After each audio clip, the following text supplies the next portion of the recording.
அனைவருக்கும் வணக்கம். இன்னைக்கு ஒரு மிக முக்கியமான ஒரு பிரச்சனை சம்பந்தமாக தமிழ்நாட்டில் பரவலாக விவாதம் என்பது நடைபெற்று கொண்டிருக்கு.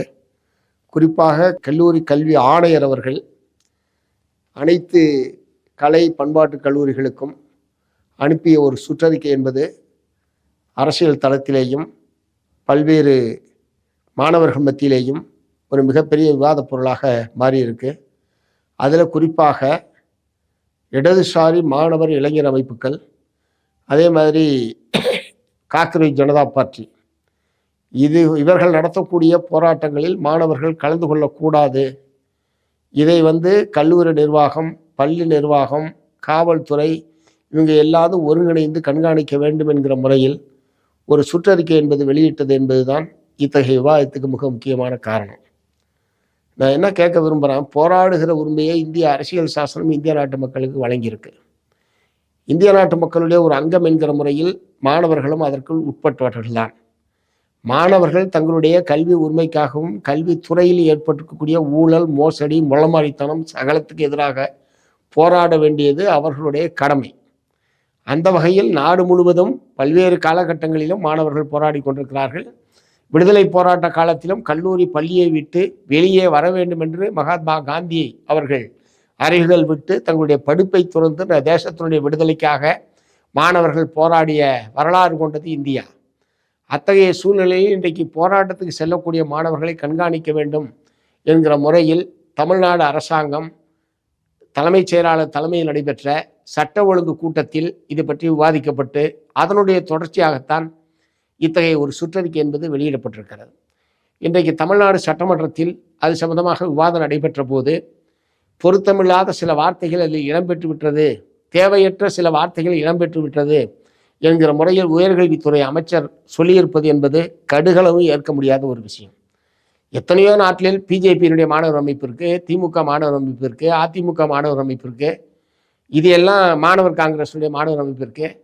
இதையெல்லாம் குறிப்பிடாமல் இடதுசாரி மாணவர் அமைப்பு மட்டும்தான் இந்த மாதிரியான நடவடிக்கைகளில் ஈடுபடுறது மாதிரியும், ஆகவே அவர்களை கண்காணிக்க வேண்டும், ஒழுங்குபடுத்த வேண்டும் என்று போடுவது என்பது தேவையற்ற வார்த்தைகள் தெரியாமல் வந்துவிட்டது என்று அவர் சமாளிப்பது என்பது ஏற்க முடியாத ஒரு வாதம். இது நோக்கபூர்வமாகவே இடதுசாரிகளை ஒடுக்க வேண்டும், இடதுசாரி கருத்துக்களை கொண்ட மாணவர்களை ஒடுக்க வேண்டும் என்கிற நோக்கத்தோடு தான் அந்த சுற்றறிக்கை என்பது வெளியிடப்பட்டிருக்கிறது. அதற்கு உள்நோக்கம் இல்லை என்று அமைச்சர் சொல்லுவது ஏற்கத்தக்கது அல்ல. ஆகவே இதற்கு காரணமானவர்கள் கல்லூரி கல்வித்துறையினுடைய ஆணையர் சட்ட ஒழுங்கு கூட்டத்தை நடத்திய போது இது குறித்து விவாதித்து இப்படிப்பட்ட வழிகாட்டுதல் கொடுப்பதற்கு காரணமாக இருந்த தலைமைச் செயலாளர், தமிழ்நாடு அரசினுடைய தலைமைச் செயலாளர் உட்பட அனைவரும் இதற்கு பொறுப்பேற்க வேண்டும். இத்தகைய ஒரு குழு இந்த மாதிரியான ஒரு சுற்றறிக்கை வெளிவந்து கடுமையான எதிர்ப்பு இருந்த நிலையிலே தான் அது திரும்ப பெறப்பட்டிருக்கிறது. ஆனால் சுற்றறிக்கை பல நாட்கள் கூட்டம் நடந்து கிட்டத்தட்ட 10 நாட்களுக்கு மேலாக இது போன்ற விவாதங்கள் என்பது நிச்சயமாக அரசு ஆட்சியாளர்களுக்கும் அதிகாரிகளுக்கும் தெரியாமல் இருப்பதற்கு வாய்ப்பே இல்லை. ஆகவே இது இடதுசாரிகளுக்கு எதிராக இடதுசாரி மாணவர்கள் இளைஞர்கள் அமைப்பை ஒடுக்க வேண்டும் என்கிற நோக்கத்தை நான் என்ன கேட்க விரும்புகிறேன், காவல்துறை, கல்லூரி நிர்வாகம், பள்ளி நிர்வாகம் எல்லாரும் சேர்ந்து ஒரு ஒருங்கிணைப்பை ஏற்படுத்த வேண்டும் என்று இதுக்கெல்லாம் ரொம்ப அக்கறையாக செல்லக்கூடிய நீங்கள் தமிழ்நாட்டில் இப்படி ஒருங்கிணைந்து தீர்க்கப்பட வேண்டிய, தலையிட வேண்டிய ஏராளமான பிரச்சனைகள் இருக்கிறது. அதற்கெல்லாம் இத்தகைய ஒருங்கிணைப்பு குழுவை தமிழ்நாட்டில் ஏற்படுத்தப்பட்டிருக்கிறதா என்கிற கேள்வியை நான் எழுப்ப விரும்புகிறேன். ஆகவே இது தெரியாமல் நடந்தது, ஒரு தவறு நடந்து விட்டது என்கிற முறையில் எடுத்துக்கொள்ள முடியாது. இது முழுக்க முழுக்க சட்டவிரோதமானது. இந்திய அரசியல் சாசனம் இந்திய நாட்டு மக்களுக்கு வழங்கி இருக்கக்கூடிய அடிப்படை உரிமைகளை மறுக்கக்கூடிய வகையில்தான் இந்த விவாதமும் இது சம்பந்தமான சுற்றறிக்கை வெளிப்படுத்தக்கூடிய கருத்து. ஆகவே இந்த சுற்றறிக்கை திரும்ப பெறப்பட்டதனால் மட்டும் இந்த பிரச்சனை முடிவுக்கு வந்துவிட்டது என்கிற நிலைமையை நாம் ஏற்க முடியாது. இதற்கு காரணமான தலைமைச் செயலாளர் உள்ளிட்ட அதிகாரிகள் இதற்கு பொறுப்பேற்க வேண்டும், உரிய நடவடிக்கையை தமிழ்நாடு அரசாங்கம் எடுக்க வேண்டும் என்று நான் கேட்டுக்க விரும்புகிறேன். இதே காலகட்டத்தில் தான் திண்டுக்கல் மாவட்டம் குஜிலியம்பாறையில் வட்டாட்சியராக இருந்த ஒரு வட்டாட்சியர் இந்திய கம்யூனிஸ்ட் கட்சி மார்க்சிஸ்ட், அதே மாதிரி இந்திய கம்யூனிஸ்ட் கட்சியுடைய உறுப்பினர்கள் சம்பந்தமான விவரங்களை, முகவரிகளை ஒரு நாளுக்குள் சேகரித்து கொடுக்க வேண்டும் என்கிற ஒரு கடுமையான உத்தரவை அவர் பிறப்பிக்கிறார். என்ன அப்படி தலை போற அவசரம்னு நான் கேட்க விரும்புகிறேன். ரெண்டாவது, இவருக்கு அப்படிப்பட்ட அதிகாரம்லாம் இருக்கா? ஒரு கட்சியில் யார் இருக்கா? இல்லை. அதுக்கான விவரங்களையெல்லாம் சேகரிப்பது என்பதற்கான அதிகாரம் ஏதாவது அவருக்கு இருக்கா? அல்லது சிபிஐயோ சிபிஎம்மோ என்ன தடை செய்யப்பட்ட இயக்கங்களா? சட்டவிரோதமான கட்சிகளா? எந்த அடிப்படையில் அவர் இந்த மாதிரியான ஒரு சுற்றறிக்கை முதல்ல வெளியிடுறாரு? அதுக்காக அவர் மீது நடவடிக்கை எடுக்கணும். மாறாக குறிப்பாணியை நாங்கள் விலகிக்கிட்டோம், அவர் இடமாறுதல் செய்யட்டோம், ஆகவே அந்த பிரச்சனையை அத்தோட முடிப்போம் என்று அரசு தரப்புலேருந்து சொல்லுவதுன்றதெல்லாம் ஏற்கத்தக்க விஷயம் அல்ல.